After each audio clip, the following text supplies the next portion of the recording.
Lalu ketika ditanya apa tantangan pengawasan pemilu serentak di 2024, Betul. Tentu kita harus mengatakan dengan jujur banyak ya. Banyak ya. Banyaknya itu paling terkenal di masyarakat itu money politik. Money politik. Kemudian pelanggaran netralitas ASN. Betul. Kemudian pelanggaran kampanye. Yang belum waktunya udah kampanye gitu. Undang makan sambil ngobrol gitu kan. Kepada siapa kira-kira? Kepada calon pemilihnya kira-kira. Nah itu terkategori money politik atau enggak itu? Konsekuensi waktu, konsekuensi kebersamaan kita dalam menegakkan ini, begitu ya. Betul. Nah maka ada dua pintu masuknya kan di dalam penanganan pelanggaran itu, bisa temuan kita yang memang menjadi tusinya Bawaslu, begitu ya.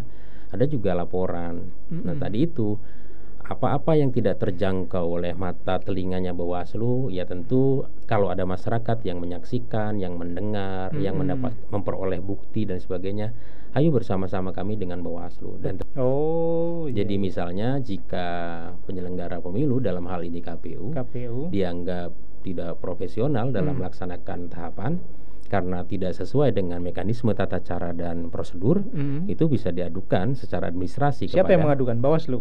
Bisa Bawaslu, bisa. Assalamualaikum warahmatullahi wabarakatuh. Selamat sore Sobat Ekbis dimanapun berada. Sore hari ini jumpa lagi dengan saya Kang Ali di acara podcast Ekbis Banten edisi Januari 2023. Telah hadir di studio tamu spesial ya. Selamat datang Kang Ali Faisal. Siap, Assalamualaikum. Assalamualaikum warahmatullahi wabarakatuh. Selaku Ketua Bawaslu Provinsi Banten periode 2022 sampai 2027. Siap. Selamat datang. Tentu kehadiran beliau di sini tidak sekedar mau podcastan, tapi ada pesan-pesan khusus menyangkut kepentingan pemilu nasional ya di 2024 nanti, dan prosesnya hari ini sudah dimulai. Tentu akan banyak hal tantangan yang dimiliki oleh Bawaslu rupanya nih Bang, mulai dari kemungkinan yang tidak diinginkan, tentu saja soal pelanggaran atau boleh jadi juga pemahaman peserta pemilu, baik itu partai politik ataupun juga warga masyarakat.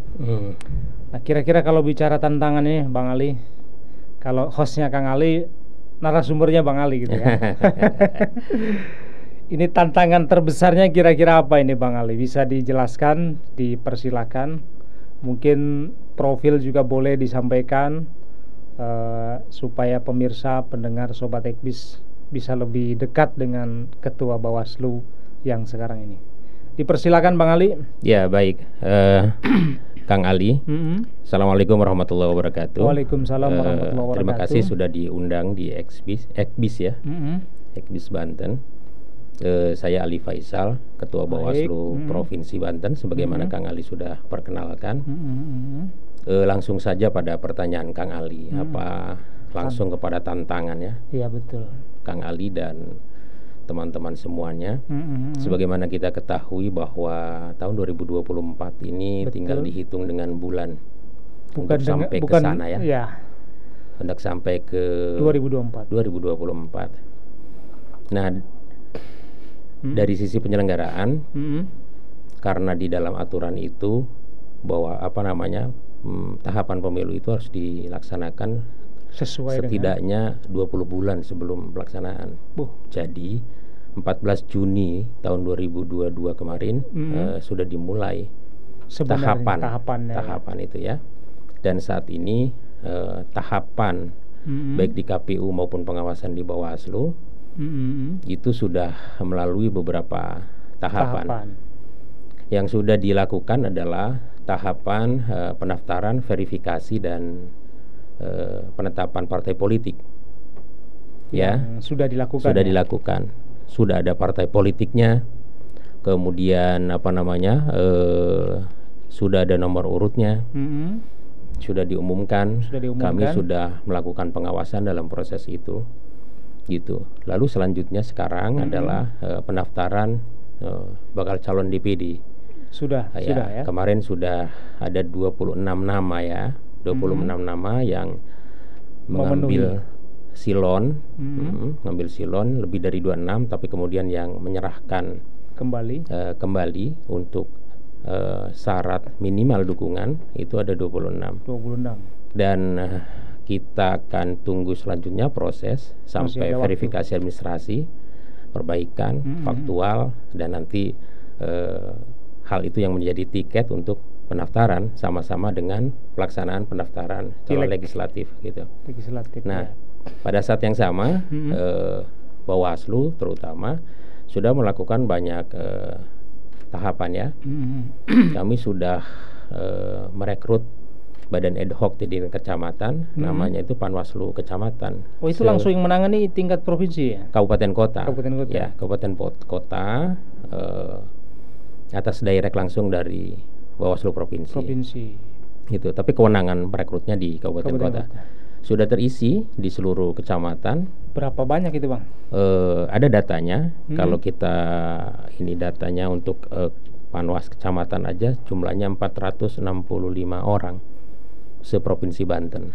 Berarti per kecamatan rata-rata 3. Lalu dalam waktu yang akan datang tidak terlalu jauh lagi kita akan merekrut badan pengawas di tingkat ad hoc di kelurahan desa. Jumlahnya 1551. Karena satu desa dan kelurahan itu cuma satu. Luar biasa. Ya, gitu. Lalu berikutnya tentu ada tahapan pemutakhiran daftar pemilih dan lain sebagainya. Kita ikutin tahapan itu. Lalu ketika ditanya apa tantangan pengawasan pemilu serentak di 2024, betul. Tentu kita harus mengatakan dengan jujur banyak ya. Banyaknya itu berkaca dari mana? Dari pelaksanaan pemilu dan pilkada sebelumnya. Karena 2024 itu kan selain pemilu ada pilkada. Meskipun jeda bulan. Meskipun beda bulan, tapi dalam tahun yang sama. Apa misalnya? Dalam pelaksanaan pemilu dan pilkada 2024 ini tidak ada perubahan regulasi. Dalam pengertian pemilu dan pilkada menggunakan undang-undang yang sama yang digunakan untuk pemilu 2019 dan pilkada 2020 terakhir kemarin. Tidak ada perubahan signifikan. Tidak ada perubahan signifikan dari aturan setingkat undang-undangnya. Soal kemudian ada aturan itu paling secara teknis di PKPU maupun di Perbawaslu-nya begitu. Nah, ini juga tentu harus direncanakan betul soal pemahaman sumber dayanya ya, terkait dengan perpaduan dua norma yang dilaksanakan pada tahun yang sama gitu kan. Karena tentu ada irisan ya. Ada irisan antara maksudnya ada irisan jadwal tahapan antara pemilu dan pilkada. Betul. Pemilu di akhir, masuk kepalanya pilkada, dimulai tahapan. Kira-kira begitu. Gitu ya. Lalu soal kemudian kalau kita membaca IKP Indeks Kerawanan Pemilu yang sudah dilansir oleh Bawaslu RI, kan di sana nampak betul potret catatan-catatannya terkait dengan beberapa pelanggaran, penyelesaian sengketanya, gitu ya. Ada politik uang, ada pelanggaran kampanye, ada pelanggaran administrasi, kemudian etik ya. Paling jadi banyak etik biasanya. Banyak itu. Bagaimana kemudian di pemilu 2024 ini menjadi kita dengan data-data IKP itu menjadi early warning bagi kita semuanya, dan lalu kemudian kita mitigasi dan bagaimana meminimalisir hal-hal ini supaya tidak terjadi di pemilu 2024. Kemudian soal kendala geografis di Banten ya, kita tahu ada beberapa daerah misalnya tidak terakses internet begitu ya. Lalu di daerah pegunungan ada laut begitu ya. Pulau. Hal-hal ini juga meskipun signifikansinya tidak terlalu berat begitu, tapi ini perlu juga diperhatikan. Misalnya ketika menjelang pemilu 2019 kan ada tsunami. Betul. Ya kan di beberapa tempat ya. Nah kayak gini-gini juga soal hal lain. Berikutnya soal pemenuhan badan ad hoc kita misalnya ya, yang secara persyaratan banyak yang harus dilalui begitu. Betul, ya. Soal usia, soal pendidikan begitu ya. Ini juga secara internal juga harus tantangan tersendiri ya. Tapi sekarang udah terlewati ya. Belum untuk tingkat desa, kelurahan, pengawas ya? TPS nanti. Karena satu TPS kita punya pengawas TPS satu nanti. Dan itu semua terikat regulasi sama dengan Bawaslu provinsi dan kota gitu ya. Ya kira-kira hampir sama seperti itu. Ya. Lalu soal pemutakhiran daftar pemilih juga satu yang harus diatensi. Yang ini menjadi tantangan ya. Sehingga tidak ada lagi ke depan orang komplain orang sudah meninggal masih ada di DPT yang seharusnya sudah masuk di daftar pemilih tidak tercatat ya. Kemudian yang sudah seharusnya pensiun dan dia sudah harus punya hak pilih juga tidak terdaftar. Nah, ini betul-betul kita concern butuh pengawasan berjenjang begitu ya untuk mengingatkan ke KPU dalam hal ini karena mereka yang penyelenggara teknis dalam hal ini. Kita melakukan pengawasan melekat soal itu supaya dapat menghadirkan daftar pemutakhiran daftar pemilih ini biar lebih baik lagi gitu. Kira-kira itu Kang Ali. Luar biasa. Tapi yang sering terungkap di arus bawah saja Bang Ali. Ada dua kata atau beberapa yang paling sering di masyarakat, istilah pelanggaran ya. Ini kan kalau tidak money politik adalah kecurangan lah ya kira-kira itu. Nah kalau berdasar pengalaman, rata-rata bentuk kecurangan itu apa itu Bang? Biasanya kalau di pemilu itu. Ya, beberapa halnya sudah saya sampaikan tadi ya. Paling terkenal di masyarakat itu money politik. Kemudian pelanggaran netralitas ASN. Betul. Kemudian pelanggaran kampanye. Yang belum waktunya ada kampanye gitu. Itu bahasan lain. Karena ketika belum waktunya masa kampanye itu tidak bisa dikatakan kampanye. Silakan saja ya, bukan silakan saja, tapi artinya nomenklatur bagi pengawas Bawaslu itu ada tahapannya gitu. Ada tahapannya di mana ada tahapan pelaksanaan kampanye dan ada pelanggaran. Di masa itulah kemudian disebut pelanggaran kampanye gitu ya. Lalu apalagi yang misalnya berita hoax ya, ujaran kebencian ya, politik identitas, itu juga yang agak rawan ya, betul. Konflik horizontal menghadapi gesekan di masyarakat gitu. Seperti itu Kang Ali beberapa halnya. Nah kemudian mengenai money politik ini pertanyaan pesanan banyak orang. Ada istilah batasannya apa sih money politik itu? Atau penjabarannya seperti apa itu Bang? Misalnya ada kasusnya gitu kan, seorang taruhlah caleg gitu ya, undang makan sambil ngobrol gitu kan. Kepada siapa kira-kira? Kepada calon pemilihnya kira-kira. Nah itu terkategori money politik atau enggak itu? Iya tentu dalam norma larangan kita kan ada di pasal 280 di Undang-Undang 7 2017 itu ya. Ada larangan-larangan berkampanye dan sebagainya. Salah satu diantaranya adalah politik uang. Betul. Ya, apa politik uang itu? Ya satu aktivitas yang dilakukan oleh peserta pemilu betul. Ya untuk mempengaruhi pemilih dengan cara memberikan sesuatu gitu. Dan pemberian sesuatu itu ya memang atas dasar kepentingan dia untuk dipilih. Begitu. Seperti itu gambaran umumnya. Iya. Adapun praktik di lapangannya pengawas ini harus bagaimana itu kalau misalnya ketemu dengan kasus-kasus gitu Bang? Ya, kami punya regulasinya aturan ya. Kami punya Perbawaslu tentang penanganan pelanggaran. Harus diapakan ini? Masuk di dalam kamar pelanggaran mana ini gitu ya. Kode etik apa pelanggaran terkait dengan dugaan pidana pemilu ya.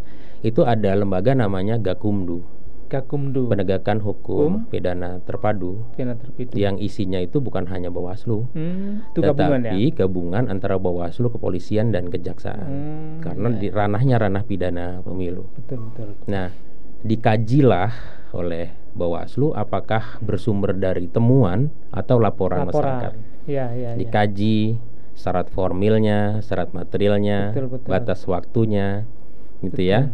Lalu kemudian dibuat kajian awal, ada SK1, SK2 dan seterusnya. Dan nanti oleh tim di Gakumdu ini diputuskan apakah dia sudah memenuhi syarat untuk kemudian dibawa kepada pengadilan, penuntutan. Ya, dan kemudian dibawa ke pengadilan. Betul. Dengan cukup bukti. Gitu. Artinya kalau lihat gambar itu nggak gampang juga ya memastikan orang ini melanggar atau tidak. Butuh proses administratif. Butuh proses administrasi, syarat formil, syarat material, cukup bukti, ada saksi, ada pelapor yang jelas kalau itu hasil laporan. Tidak daluarsa, kemudian lain sebagainya, sesuai dengan mekanisme pidana pada umumnya prinsipnya. Gitu. Cuman ini yang dilakukan dalam konteks pemilu gitu. Kalau potensi, karena Banten kan orang luar sebutnya daerah jawara gitu Bang. Karena mentang-mentang jawara barangkali ya cara-cara dalam pemilu juga kadang-kadang tidak luput dari itu. Hal-hal misalnya intimidasi oleh kelompok tertentu terhadap kelompok yang lain. Dan ini semua tetap terpantau dan terawasi oleh teman-teman Bawaslu ya. Terkait dengan itu masuk di dalam rumpun larangan-larangan ya. Betul. Mengintimidasi, menakut-nakuti, menyuruh seseorang untuk melakukan sesuatu atau tidak melakukan sesuatu. Itu ada normanya. Dan dalam pelaksanaan law enforcement dalam hal penegakan hukum pemilu, ya tentu kita tidak pandang bulu terkait apapun itu begitu. Sepanjang ada bukti, jelas ada pelakunya, kita juga ada temuan dan laporan begitu, kita proses gitu.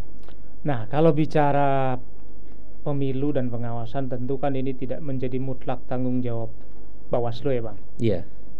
Artinya kita juga butuh partisipasi publik, dalam hal ini masyarakat. Nah, bentuk partisipasi yang diminta ataupun yang dibutuhkan oleh Bawaslu supaya tercipta dan tercapai pemilu ini jujur dan adil, transparan dan sesuai harapan, minimal tidak ada konflik gitu Bang. Nah, bentuk partisipasi dari warga kira-kira nih apa nih kira-kira? Bawaslu itu punya beberapa program terkait dengan apa yang disebut dengan pengawasan partisipatif. Kita menyadari betul bahwa pengawasan pemilu ini tidak bisa melulu dilakukan oleh lembaga Bawaslu. Betul. Maka kita punya slogan. Apa itu? Bersama rakyat awasi pemilu. Bersama Bawaslu tegakkan keadilan pemilu. Nah, dalam konteks yang pertama itu, kami menyadari betul bahwa kami harus dibantu oleh masyarakat. Betul. Kami ingin memfotokopi mata, memfotokopi telinga, begitu kepada masyarakat yang luas begitu. Untuk masyarakat juga terlibat aktif di dalam pengawasan pemilu. Nah, konteks tindak lanjut daripada apa yang menjadi slogan pertama Bawaslu itu, kami membuat banyak ruang sebagai forum diskusi gitu ya, sebagai kanalisasi kepentingan bersama dalam hal pengawasan pemilu gitu ya. Kita ada namanya forum warga, Saka Adiaksa, ada Gowaslu. Itu semacam relawan Bang ya? Kelompok-kelompok yang ya bisa diinisiasi oleh masyarakat atau Bawaslu juga menciptakan. Ada kampung sadar pemilu, ada kampung anti money politik begitu. Dan mereka sukarela itu ya? Sifatnya sukarela, tapi tentu bisa di-guidance oleh Bawaslu atau inisiasinya muncul dari masyarakat dengan metodologi yang sudah ditetapkan oleh Bawaslu supaya mereka juga atau masyarakat pada umumnya itu memiliki pemahaman yang sama dan punya standar-standar apa sih yang disebut pelanggaran-pelanggaran gitu ya, kira-kira seperti apa sih yang harus dihindari gitu. Apa misalnya soal politik uang, ya selain ada yang memberi kan ada yang menerima. Betul. Bagaimana caranya kemudian kita membangun kesadaran bersama, menerima juga jangan. Bukan hanya melarang Bukan memberi. hanya melarang memberi gitu, kira-kira gitu. Betul ya. Nah, soal partisipatif ini Bang, tentu kasuistik, tapi mungkin juga menjadi kesimpulan sebenarnya di tengah masyarakat. Saya kira banyak masyarakat yang kesadarannya tadi itu bagus sudah, tapi melihat situasi yang terjadi, kadang-kadang ingin melaporkan, supaya nih, misalnya ada warga yang punya kemauan untuk membantu itu kalau mau melapor ke siapa, kemudian asas keamanan daripada warga ini. Kadang-kadang masyarakat ketakutan lah, daripada ngasih tahu mending diem aja gitu tuh Bang. Kalau ngasih tahu repot, dipanggil-panggil kira-kira gitu, gitu. Harusnya waktu untuk dagang jadi tersita. Kita memahami dan sangat menyadari problematika kemasyarakatan soal-soal itu. Tapi sekali lagi di forum ini saya ingin menggugah bersama bahwa jika kita ingin menegakkan keadilan pemilu dengan cara bergotong royong, dengan cara bersama-sama, ya tentu harus ada konsekuensi waktu, konsekuensi kebersamaan kita dalam menegakkan ini, begitu ya. Nah, maka ada dua pintu masuknya kan di dalam penanganan pelanggaran itu, bisa temuan kita yang memang menjadi tusinya Bawaslu, gitu ya.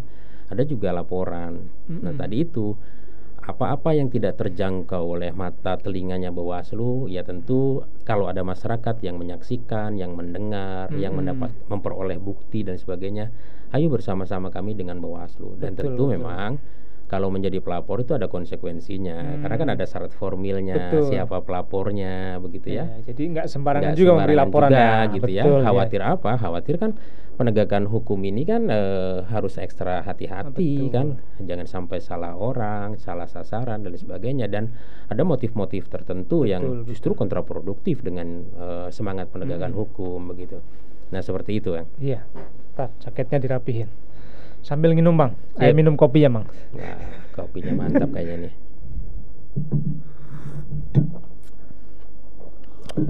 Luar biasa. Tadi soal partisipatif sudah, tantangan sudah. Yang agak terakhir nih saya coba tanya, ini soal anggaran Bang. Karena tanggung jawab yang begitu besar, tugas yang begitu besar. Kalau kemarin saya dengar dari KPU itu ada kurang lebih 30, akan ada sekitar kisaran TPS 36.000 TPS.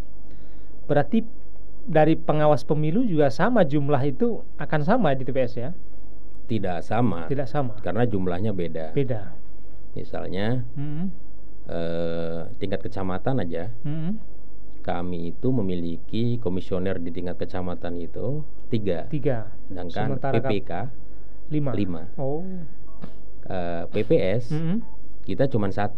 Tapi kalau di TPS sama? Enggak, lebih banyak KPU. Iya. Kemudian di KPPS apalagi? Kita cuma 1 ya? Iya. 1 KPPS 1 itu pengawas TPS tadi itu. Jadi secara jumlah memang lebih kecil. Nah, itu kan terkait dengan jumlah anggaran. Tapi biarpun jumlahnya kecil, anggarannya mah cukup kali Bang ya. Sesuai dengan kebutuhannya. Betul. Berapa dapat alokasi anggaran untuk Bawaslu provinsi? Kami itu di Bawaslu provinsi untuk tahun ini kisaran 15 M dan rata itu untuk belanja pegawai ya? Dalam pengertian untuk membayar honorarium tadi itu. Honorarium itu karena di tingkat Panwaslu kecamatan itu selain 3 orangnya kan ada sekretaris, sekretariatnya, kepala sekretariatnya, ada bendaharanya, ada stafnya, kemudian ada keamanan ya? Enggak ada. Hanya itu ya. Nah, seperti itu. Cukup kira-kira anggaran segitu Bang? Sesuai dengan perencanaan permintaan, sesuai kebutuhan. Mudah-mudahan cukup ya. Artinya kalau cukup kan nggak was-was nih Bang. Jangan-jangan dari mereka kerja ekstra, kurang makan, kurang minum, kurang tidur udah pasti ya. Nah, ini kita sebagai warga masyarakat juga harus tahu Bang. Kan taunya anggaran global besar gitu kan. Setelah dipakai, dibagi-bagi, ternyata habis. Iya. Habis untuk honorarium. Nah, itu artinya dari sisi anggaran dianggap cukup atau sudah diajukan sesuai dengan kebutuhan. Berikutnya adalah tadi menyinggung soal PNS ya, itu netral ya. Netralitas. Nggak boleh ikut-ikutan. Kalau panitia boleh itu ya. Misalnya di hari H lah jadi panitia KPPS gitu boleh itu. Ada aturan mainnya ya. Aturan mainnya. Jadi terkait dengan penyelenggara yang berlatar belakang PNS gitu ya, P3K dan lain sebagainya. Itu ada ketentuan. Ada ketentuannya. Kalau mendaftar itu siapapun boleh gitu. Boleh. Tapi selanjutnya tentu ada mekanismenya. Kalau TNI Polri masih tidak boleh. Tidak boleh. Tidak punya hak suara ya. Tidak punya. Sampai kapan? Kecuali pensiun. Sampai dia pensiun jawabannya. Pensiun. Iya. Oke. Dari beberapa pertanyaan-pertanyaan mendasar tadi sudah disampaikan, partisipasi sudah. Ya, boleh konklusi atau kesimpulannya Bang tentang pemilu. Ini kan baru pengantar Bang. Iya. Mungkin kalau nanti sudah mulai pendaftaran bacalek segala macam, ya mungkin perlu juga disampaikan lagi tahapan persiapan-persiapannya Bang. Boleh diundang lagi gitu ya, boleh. Buat ngopi-ngopi lagi boleh. ya. Kopi khusus. Kopi khusus. Mangga Bang Ali, kesimpulan atau konklusinya kira-kira gimana? Bisa disampaikan ke masyarakat. Jadi kehadiran Bawaslu ini kan amanat undang-undang. Oh iya, pijakannya ya. Jadi penyelenggara pemilu itu ada 3 di Indonesia, KPU, Bawaslu dan DKPP. Hanya DKPP yang tidak ada pirantinya sampai ke bawah gitu. Yang KPU dan Bawaslu ada sampai ke bawah. Esensi dari keberadaan Bawaslu ini untuk mengawasi seluruh tahapan, memastikan dan meyakinkan bahwa seluruhnya dilakukan sesuai dengan mekanisme prosedur dan tata caranya gitu. Nah, di dalam perkembangannya kemudian Bawaslu ini memiliki kewenangan lainnya, tidak seperti yang lama-lama itu. Misalnya hari ini Bawaslu berdasarkan Undang-Undang 7 2017 memiliki kewenangan mengadili, semacam kuasi peradilan. Sebelum ke DKPP? Beda lagi, kalau DKPP etik. Etik ya. Kalau ini kita bisa melakukan sengketa proses. Sengketa proses baik di level kabupaten kota atau provinsi. Ya. Lalu kita bisa mengadili sengketa adjudikasi administrasi. Jadi misalnya jika penyelenggara pemilu, dalam hal ini KPU dianggap tidak profesional dalam melaksanakan tahapan karena tidak sesuai dengan mekanisme tata cara dan prosedur, itu bisa diadukan secara administrasi. Siapa yang mengadukan? Bawaslu? Bisa Bawaslu, bisa peserta pemilu. Gitu. Dan itu persidangannya masih di Bawaslu. Belum ke DKPP ya? Belum, karena beda ranah. Kalau DKPP etiknya. Di KPP itu mengadili Bawaslu anggotanya atau mengadili KPU atau Bawaslu. Betul. Bukan pesertanya. Sebagai penyelenggara. Bukan peserta pemilu. Gitu. Ada sengketa proses yang itu menjadi kewenangannya Bawaslu. Jadi pada saat yang sama Bawaslu itu mengawasi, melakukan pencegahan. Pada saat yang sama juga dia sebagai pengadil. Dalam, sekali lagi saya ingin mengatakan, Bawaslu hari ini sudah memiliki kewenangan kuasi peradilan dalam hal menjalankan kewenangan sengketa proses gitu, dan adjudikasi administrasi seperti itu. Jadi untuk peserta pemilu lebih ringan sebenarnya. Kalau sampai ke pengadilan kan cukup berat prosesnya ya. Iya, dalam konteks tertentu memang kewenangannya ada di Bawaslu. Tapi ketika bicara etik ada di DKPP. Ketika bicara pidana ada di Gakumdu. Sebelum ke pengadilan kan diproses oleh Gakumdu, lalu baru ke pengadilan. Betul. Kemudian ada juga pelanggaran hukum lainnya, seperti tadi netralitas ASN itu. Ya, yang memiliki eksekusi kemudian menyangsi, apakah itu Bawaslu? Itu Komisi Aparatur Sipil Negara. Tetapi prosesnya, tapi laporannya dari Bawaslu. Bisa dari Bawaslu. Atau Jadi dari peserta pemilu? Dari Bawaslu, kemudian diproses, kemudian disampaikan ke KSN. Nanti KSN yang akan menjatuhkan sanksi apakah dia melakukan pelanggaran sedang, ringan, sedang ataupun berat sesuai dengan mekanisme ASN begitu. Baik. Saya kira sudah cukup terwakili pertanyaan-pertanyaan dari saya, mewakili pertanyaan publik ya. Tentang kan selama ini bertanya apa sih Bawaslu? Kira-kira singkat katanya Bawaslu ini wasit ya, atau pengawas gitu? Pengawas. Kalau KPU panitia kira-kira gitu. Kira-kira begitu. Dalam pemilu ya. Sementara di KPP adalah Dewan Pengadil Etik bagi dua lembaga ini. Ya. Dan kalau ada masyarakat mau berpartisipasi menjadi pengawas pemilu, itu medianya bisa komunitas, bisa relawan gitu Bisa Bang, komunitas, bisa relawan. Dan itu harus terdaftar di Bawaslu ya. Paling tidak komunikasi. Supaya tidak salah persepsi, visinya sama. Paling tidak komunikasi, kemudian nanti kita bisa menyamakan program. Betul. Kita bisa ajak dalam diseminasi, di dalam sosialisasi, di dalam sekolah pengawasan partisipatif gitu ya. Kemudian kita bisa masuk simpul-simpul warga gitu. Warga juga bisa kita terima di kantor Bawaslu sesuai dengan tingkatannya gitu, untuk bicara tentang apa sih, tentang pemilu, tentang pengawasan pemilu, tentang pengetahuan soal pelanggaran-pelanggaran dan bagaimana penegakannya begitu. Betul. Gitu. Baik, terima kasih Sobat Ekbis, terima kasih Bang Ali.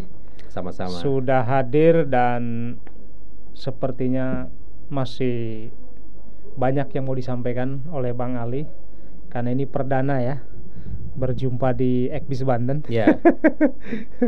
Mungkin bisa dibuat schedule secara berkala Bang. Siap. Tidak mesti ketuanya kan? Enggak harus. Divisinya berbeda, kemudian pekerjaannya berbeda, bisa menjelaskan sesuai dengan kebutuhan. Sesuai dengan temanya. Dengan tema dan kebutuhan yang diperlukan. Buatlah supaya agenda tematiknya. Betul. Begitu demikian Sobat Ekbis, diskusi kita sore hari ini dengan Ketua Bawaslu Provinsi Banten, Bang Ali Faisal, sudah menyampaikan poin-poin penting tentang peran dan tanggung jawab serta tantangan Bawaslu menyambut Pesta Demokrasi 2024. Dan demikian pula saya sebagai host Kang Ali pamit undur. Billahi taufiq wal hidayah. Assalamualaikum warahmatullahi wabarakatuh. Terima kasih. Waalaikumsalam warahmatullahi wabarakatuh.